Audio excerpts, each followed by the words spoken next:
Okay, I'd like to welcome to the stage Director Francis Causey, co-creator Maureen Gosling, and Dr. Stephanie Troutman, who's going to moderate the discussion.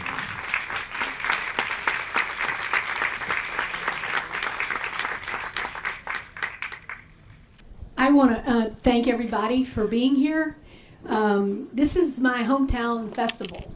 I live in Tubac, and so it's really an honor to be in the festival. And I want to thank Executive Director Peggy Johnson, who's just such a stalwart defender of independent film, and this is a truly, truly independent film. And also Zach for doing such a great job. He got out of here. They really treat the filmmakers beautifully here, and it's an exceptional theater that we have here. I know everybody here knows what a great community service that the Loft does. Before we get going, I just want to, we're going to take questions, but I just wanted to recognize I'm very, very lucky to have most of my production crew located in Tucson, and a lot of them are here, and I want them to stand up. Let's see, well, Maureen's here. Rogelio Garcia, my cinematographer. There's Rogelio in the middle. His partner, Amy. Rogelio and I have been together forever, and he stayed with me through thick and thin, and I love him dearly. Nate, where are you, Nate? Nathan Shelton, everybody knows Nate. Okay. Yay, Nate! Yay, Nate. Yay, Nate does everything from sound to grip. He's indispensable. Rosie, Michael, Christina, are you out there? We're mixing films here. We have a new movie coming out called Is Your Story Making You Sick? You guys, where's Christina? Does she stand up? She's very bashful. There she is. Rosie, great. Just a shout out, because before we get deeply into the discussion, Mark and Linda Pirtle, Dr. Mark Pirtle and Linda Pirtle, they're my producers over here on our new film, which is coming out next year, called Is Your Story Making You Sick? They're Tucson based. It's been such a thrill. Leonard, thank you. Please stand up. Thank you for their mixtape. And I got to know Leonard because he's featured in our next film, Is Your Story Making You Sick? Serena, where are you? Serena's still here. Stand up. Alyssa and Kevin, you guys still here? Did they leave? Alyssa and Kevin, there they are in the middle there in our next film. Dr. Howard Glasser, or Dr. Glasser, are you still here? There he is. Also in the next film, and I'm not going to mention Kathy, my partner, because she hates it when I do that.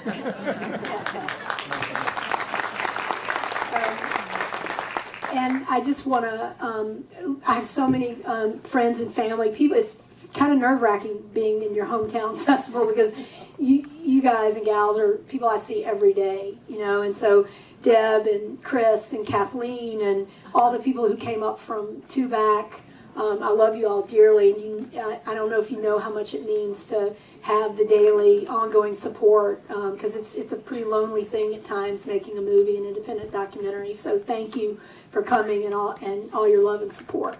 So I'll turn it over to you. Okay. Oh, that's right. I got my own. So I guess we can start with some Q&A. I have a few questions, and then I would love to also let the audience ask some questions as well. I'm really deeply moved by the film, and as a person who teaches in women's studies, in race studies at the University of Arizona, but having also lived in Appalachia and in Berea, Kentucky, in spaces where the racial histories are Southern, are complicated, or, in some ways, some of those places are functioning sort of as if they were frozen in time, while we also see racism, different formations of it that seem more in keeping with our time and other places. And so I think the movie does a really interesting work in trying to balance that history, sort of the different permutations of racism, and also kind of making that personal connection. So I wonder if you would say a little bit about where this sort of began, where the interest in interrogating whiteness really is what I think the film really does a great job of putting that conversation into the larger conversation on racism. So if you could tell us a little bit about, as white women, why and how. I forgot Maureen Gosling, who's my co-creator and editor on the film. Maureen came in from the Bay Area. We're kind of yin and yang, so anyway, we wouldn't be sitting here without Maureen. So to answer your question, and Maureen has her own experiences with Appalachia growing up, and so we brought that. We talked a lot about that in edit, but I touch on it a little bit. As a child, I was really traumatized by it, what I was seeing happening, and there were incidences that I didn't include in the film because I really didn't have pictorial representation of it. But there were incidents I saw as a child that just got burned into my psyche, and so I don't think I really realized. I didn't connect the dots until I went away to university, and I saw an apartheid. I went to the University of North Carolina at Chapel Hill, and I saw an apartheid protest, and kind of one thing led to another, and I became a journalist because I felt, I think, this strong sense of injustice as a child, of just growing up in what I thought was the apartheid South. It felt like, it was, as I say a couple of times in the movie, there was a clear line. And it's still not talked about. It's still not a conversation. And so I think one of the main points of the film that I want to take away is this kind of unconscious racism. It was more obvious growing up as a child, but I think it's kind of come into the future with us, unfortunately, and that I want people to understand that that slavery is not just an African American story; it is an American story, and it's African Americans. I didn't make the film so much for African Americans because they know their history, But I think a lot of white Americans really don't understand an accurate history. Like, for instance, that slaves fought back much more than is commonly known. Things like that. So history is fought. Never said history is never dead. It's not dead. It's alive. That answer your question? Well, I lived in Kentucky for 4 years when I was a kid, in Harlan, Kentucky, and that was sort of a very visceral, early experience of poverty and racism in the U.S. It was during segregation still. The blacks lived on the other side of the river. We never saw black people in the town because they were totally segregated. But there was also extreme white poverty there. So I got hit with both of them. And then when we moved to suburban Ohio, I felt like a hit coming from Appalachia. And I knew it was a valuable experience to have been there, but I didn't realize the way that it could resonate later in my life, which is I ended up working with this Southern filmmaker named Les Blank for 20 years, and his films were all about people in the South and their music, especially like black blues musicians and Lightning Hopkins, Mance Lipscomb, and I just, I thought I could relate because having had some Southern experience, and the thing that I really liked about his films and the films that we did were we always tried to create experiences of connection with the people in the films, and I thought that was a very, a much more visceral way to get through to people instead of just doing a historical piece at the time, laying it all out, and it seemed to work pretty well.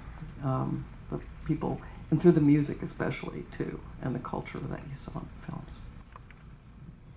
So I guess at what point did you sit down and think, I'm going to make this movie that's going to be a critical whiteness study of sort of my own sort of Southern ancestry in relation to this larger issue? Like when, and then what was that process? How did that unfold? So we made a film, Maureen and I also made a film called Heist, Who Stole the American Dream. Thank you very much. Thank you. And so pretty much right after that, that raised a lot of issues about class warfare and just kind of, I love history, and so I just started again carrying this wound. I think from childhood, it just kind of got crystallized, and then I discovered that my uncle 6 times removed had codified slavery, and so that I really didn't want to put myself in the movie, but I started digging on research, and then I read 25 books on the subject, and the scholarship around this, it's like being a history nerd, it was like I couldn't believe there was so much great scholarship from Gerald Horne, and it was not not a lot of people knew about it. They didn't know a version. I mean, one of the things we hope to accomplish with the film is some school book reform, Texas school book reform. I mean, get them to be more accurate about history, about the history of slavery. So I think it just all kind of started working on it once Heist got out, and then just like any good piece, I think it kind of started. I went with the idea that okay, the South had so much control, and it was a party built around racism, and it was putting connecting the dots, which took this is 5 years I've been working on the film, so. And so I think it's, in thinking about when you talk about hoping to, produce some educational materials and, some different, to get some things in the hands of folks who may not know this history or may not have access to it. I think about early in the film, you feature a clip with Amiri Baraka, and I'm currently teaching a class at the U of A called From Black Arts Movement to Black Lives Matter. And it is very interesting how much and how little, students do know about sort of not only blackness in this country, but of, again, not just the history, but also the way in which the way in which race is very much a part of all of our other institutions, schools, economics. And so the fact that, you're talking about some of those things in the film, did you find in making the film that it was difficult to have certain kind of support, or there were certain things that you may have liked to delve more into but were, maybe too controversial, or? Yeah, I don't know. We pretty much I think we did as truly independent documentarians. We have the great liberty to. I don't think we pulled any punches. Can you think of anything that we wanted to go into, Maureen, that we didn't? Well, for earlier cuts, of course, were always longer, and then we had to just start trimming it down. And right, it's you're really great, yeah. easy. It's really easy to go into much more depth about any of the subjects.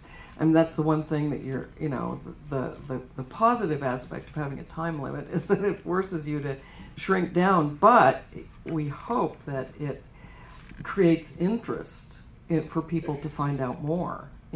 Like I'd heard about the Dred Scott decision, but I didn't really know what it was about. And then so I was really interested to learn about that. There's so many details. I felt like I knew something when we started it, but then the more the historical stuff was really fascinating to me, and it just was like became so obvious what was going on, and yeah. Yeah, I wanted to recognize Alfonso, who I don't think I talked about earlier, but he went with us to Uruguay. Alfonso, stand up. Sahugun, he is a cameraman on the project as well. He went with us to Uruguay. Uruguay didn't make the final cut. We went to Uruguay.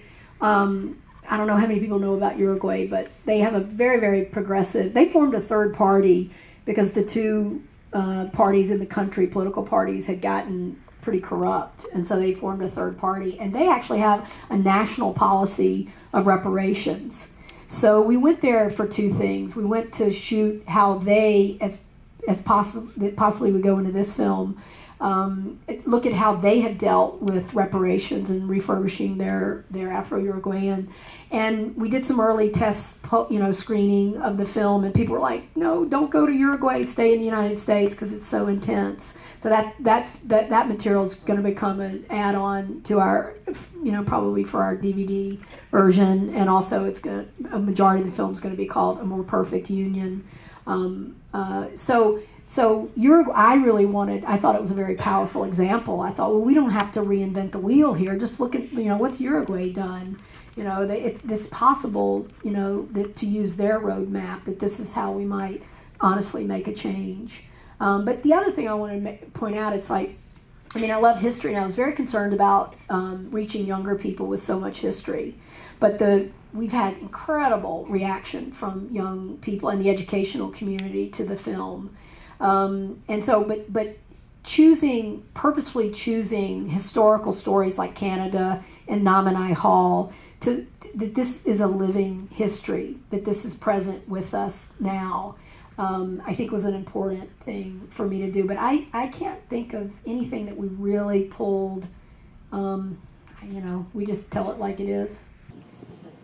It would have been easy, for example, to make the film longer by going into more details about the 60s, the 90s, and, we had to kind of shrink that. And part of that was time, and part of it was it was more familiar to people. And so like Ava had made 13 and 13 or 13th, yeah. Ava had made 13th, and there was, the Mississippi segment really served as our contemporary example. The idea was that this institutional conscious or unconscious oppression had shadowed us throughout our history. And so I've had people say, well, why didn't you go into more about Black Lives Matter? And I think Maureen did just a wonderful job in choosing images about Black Lives Matter, and we did contemporize it. But, it's hard as for time's sake, but also limiting on licensing and things like that to go more into the present. But we feel like we touched enough on, the contemporary idea of racism that it holds. I was thinking about, so you mentioned this piece in Uruguay, which is really interesting, because one of the things that stood out to me about the film is that you do bring up reparations, right? Which I do think is sort of, right, like one of those, it's almost taboo within the conversation of racism to discuss reparations. So I thought that was actually very courageous, and it seems to be the point at which in progressive conversations about racism, the conversation stops, right? That is like the shutdown point. And so I think that seeing that, I was not expecting it, and so I was really excited by that. And so if you could say a little bit more about maybe the part, what you discovered about reparations in Uruguay, or how you see reparations in this conversation as we move forward, I would really appreciate that. Well, yeah, like hearts and minds, you want to change policy, hearts and minds, and it's a big, reparations, it is a taboo subject. But if you really look at reparations, like what would that look like, right? So schools get their funding from local property taxes. Well, if you have generations and generations of African Americans who haven't had a chance to build up wealth, and African Americans took a terrible, terrible hit during the subprime crisis, right? So maybe spread that property tax out a little more. It's doable, which is, they have a little bit more of a socialized system, but very much a capitalist system in Uruguay, right? And so they just are purposefully, repurposing, this money, and they're following up on.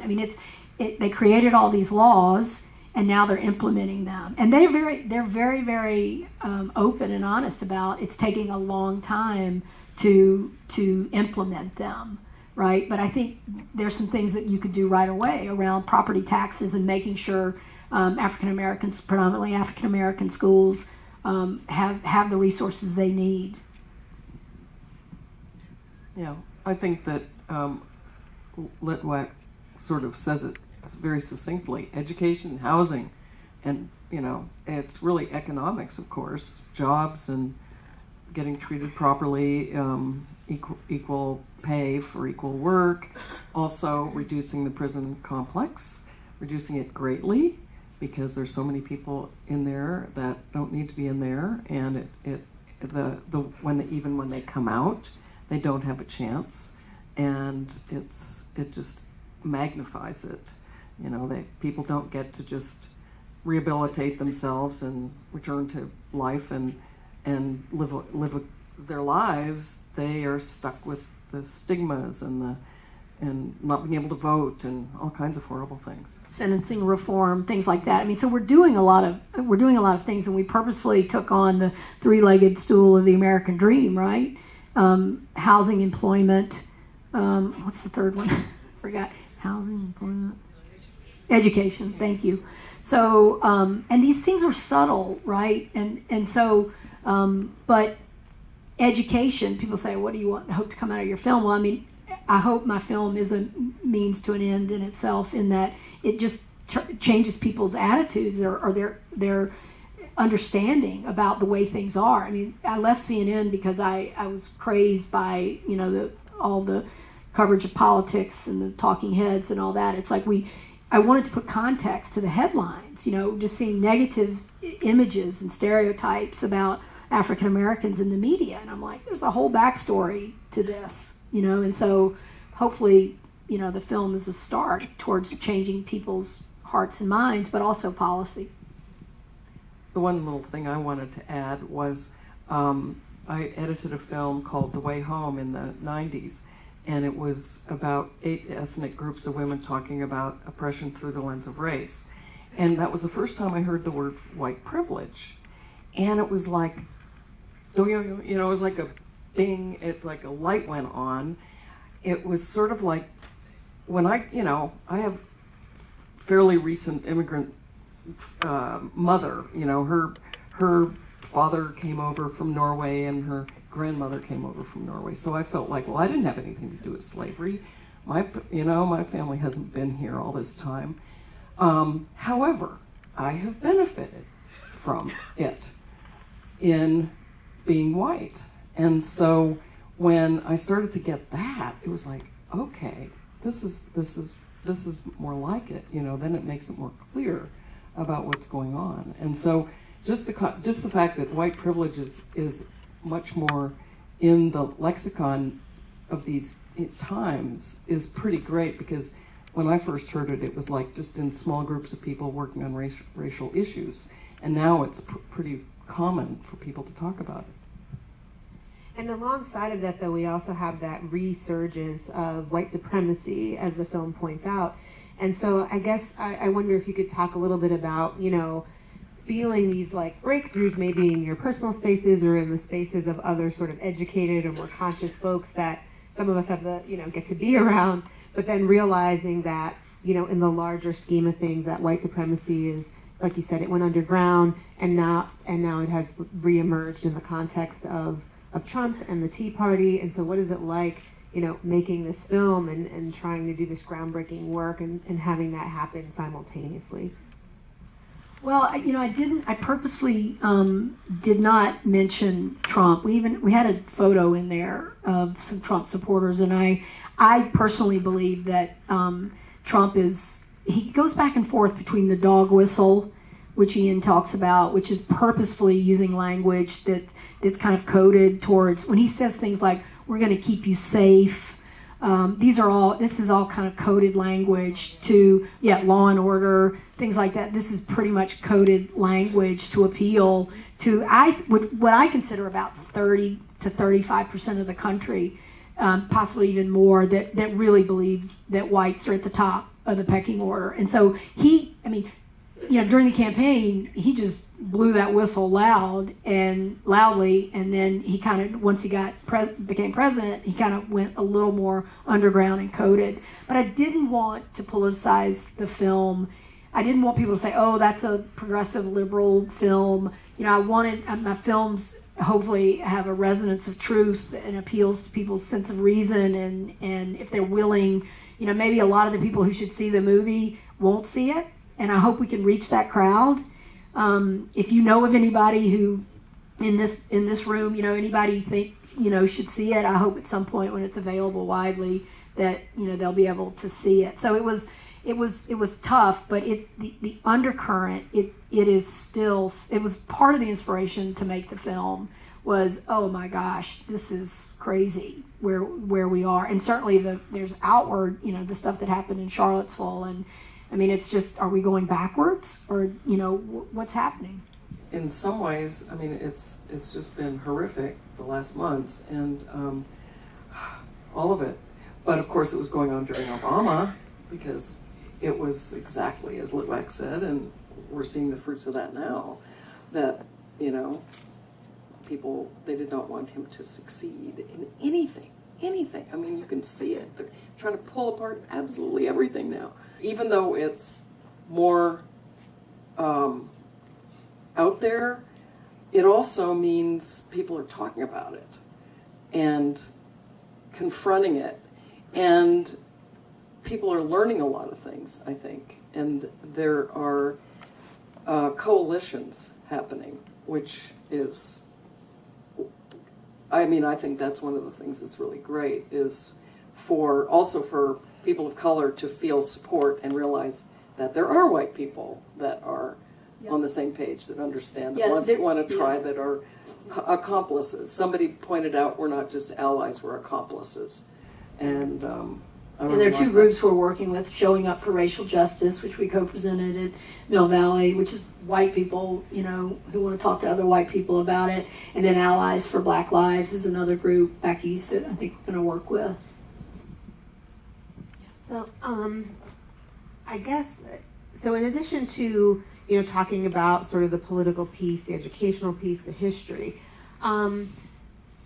there's this story toward the end of the film about the Lockheed story, which I think is a lesser known story, and you know, it's mentioned in the film that there's the belief that, you know, there's a reason why, right, that story is somewhat suppressed, or that, you know, it didn't receive a particular kind of media attention.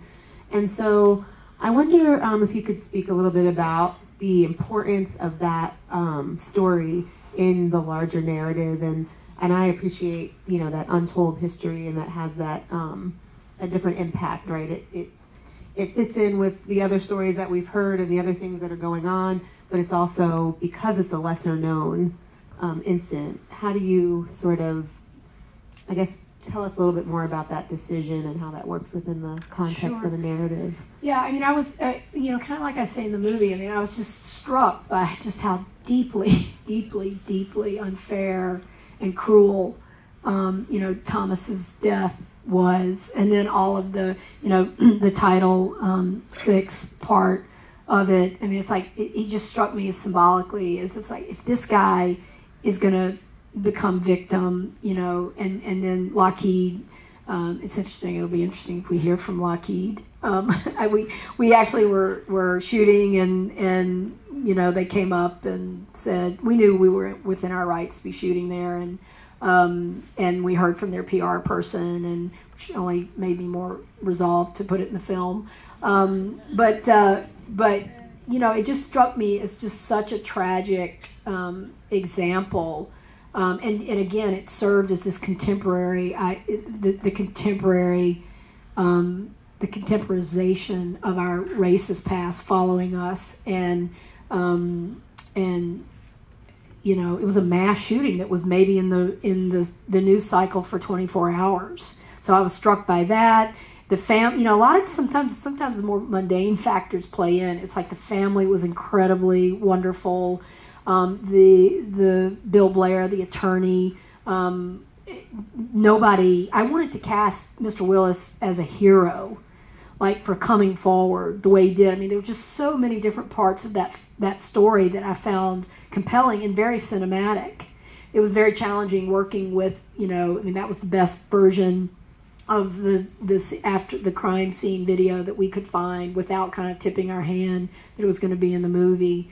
So I think for all those reasons. The fact that it was so unknown, I mean, I don't know what would have happened if it had been more recent, like with all the stuff that's been going on, the other mass shootings, but this was in a corporation. I mean, they definitely kept it quiet. Yeah. And that's pretty disgusting. It wasn't in the film, but the brief got thrown out at the Fifth Circuit Court of Appeals in New Orleans. And there was clearly an effort by Lockheed. I mean, they still own the whole town. You know, there's a lot more to that story than we could share. And so again, and it's another thing that I noticed about the film that I think is in addition to talking about reparations, in addition to naming your own family members, ancestors, and then talking about this, it's a very brave film, and I'm so glad that we get to see it here at the Loft, which I have to say, the Loft has been a really great space of trying to push community dialogue and conversations about social justice issues and race. We've seen this is I Am Not Your Negro was screened here. Another great film, which, seeing Birth of a Nation in the context of this film and then thinking about it in that film. And you mentioned the 13th. And so thinking about all these interesting documentaries that are really helping us have some of the very necessary and long overdue conversations about race. So I really appreciate you both for coming and sharing the film. And I'm glad it's part of the film festival. And I guess we can turn to some audience questions. Yeah, do we have time? Do we have a quick time? Okay. Any Great. questions? Yeah. You want to stand up?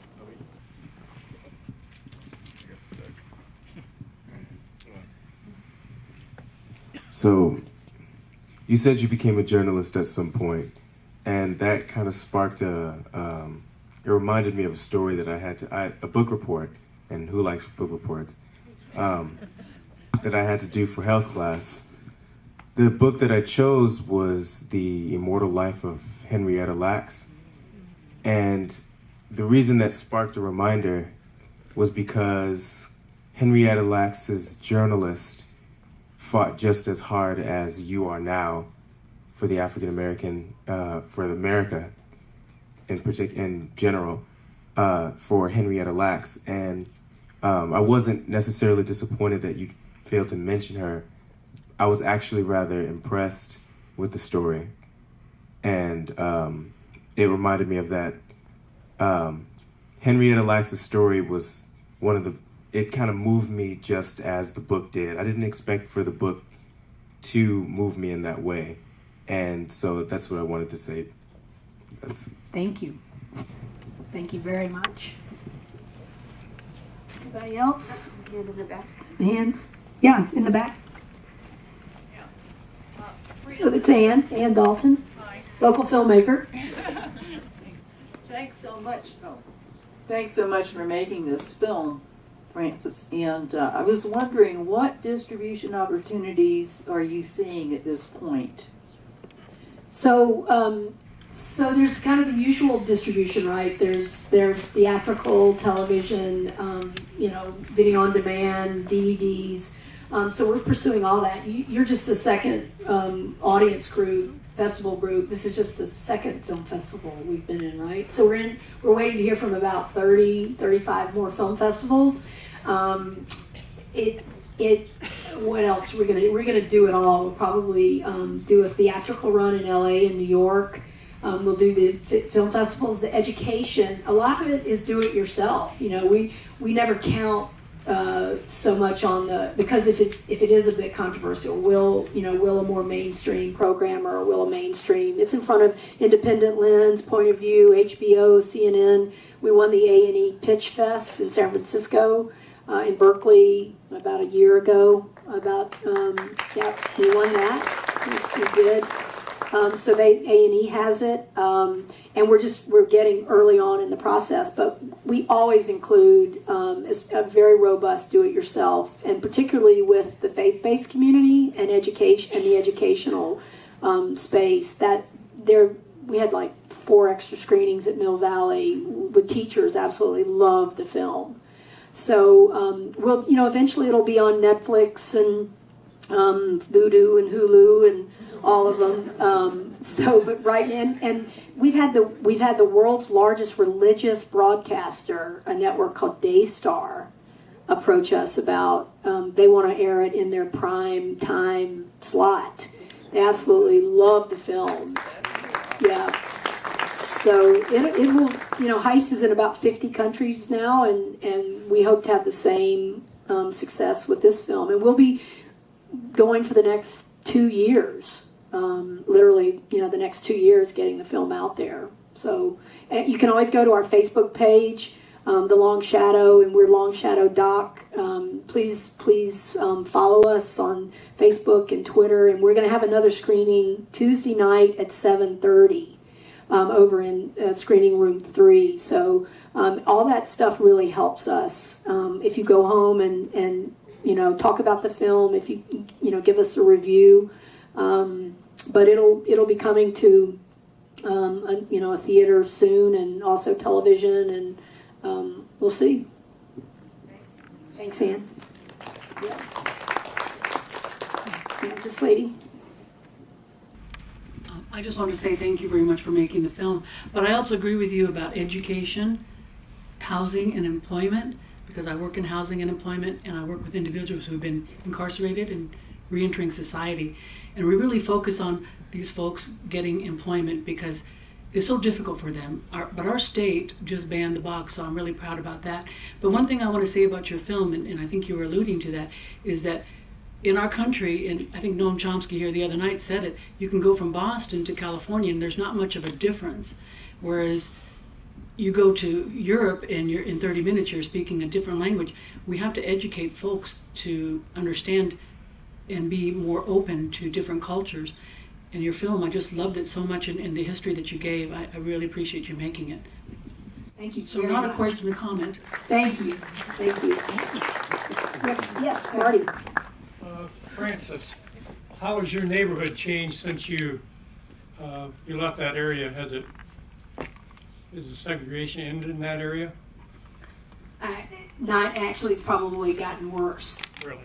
Yeah, it's probably gotten worse. In fact, so Greensboro, the neighborhood you saw, is my great grandfather founded the Irving Park in Greensboro, the country club, the all white country club. And so that big white house was my great grandfather's house. And so it's, in some ways, I think it's probably gotten worse in Greensboro.